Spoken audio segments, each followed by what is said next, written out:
Suite à ma vidéo précédente, plusieurs m'ont demandé comment appliquer des crocs de vampire.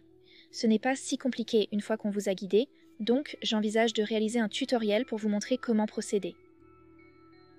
Les crocs ordinaires que vous avez tendance à voir sont légèrement plus longs, ceux-ci sont plus courts, mais la raison pour laquelle je les préfère est qu'ils sont beaucoup plus confortables. Ils s'adaptent simplement beaucoup mieux à vos vraies dents et vous n'avez pas autant de zézaiements avec eux, ce qui n'aide pas vraiment si vous essayez de faire peur et que dès que vous ouvrez la bouche, vous avez un zézaiement. Je les préfère car ils sont effrayants et n'entravent pas la parole. Ils sont simplement ainsi dès la première réception. Ils sont complètement vides pour que vous puissiez y ajouter la solution ultérieurement. Ensuite, retirez la mousse pour accéder à quelques capsules et une petite bouteille. Un liquide à mélanger avec la poudre. Généralement, l'usage recommande un comprimé par dent, cependant j'ai découvert qu'un seul comprimé suffit amplement pour 2 dents. Donc, vous voulez simplement tordre le comprimé, ne le tirez pas car il pourrait exploser et répandre de la poudre partout, ce que nous voulons éviter. Après l'avoir ouvert en le tordant, versez son contenu sur une surface que vous pouvez salir. Vous voulez le verser et ce que nous allons faire, c'est que nous allons ajouter 3 gouttes. Habituellement, on utilise 4 gouttes, mais 3 sont préférables pour éviter un excès de liquide et l'ouverture d'une autre capsule.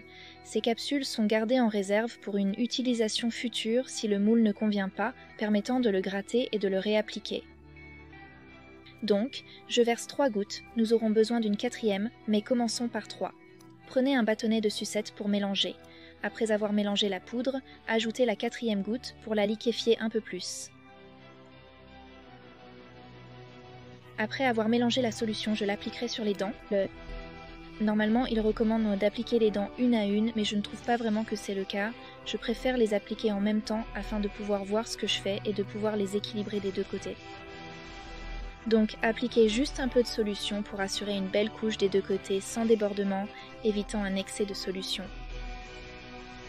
Donc vous avez rempli la dent, nous allons la placer sur les canines. Donc vous devez prendre votre doigt, le frotter sur votre dent pour éliminer toute humidité, puis le presser directement contre les dents.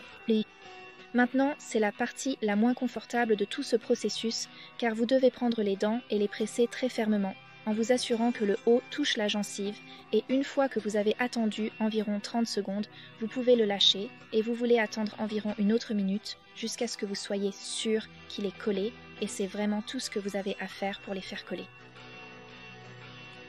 Une fois qu'elles sont collées, c'est à peu près tout. Elles sont maintenant adaptées à vos dents pour une utilisation répétée, mais le retrait initial est délicat. L'astuce est de glisser votre doigt contre le haut, puis de tirer vers l'extérieur, et elles devraient simplement se détacher facilement.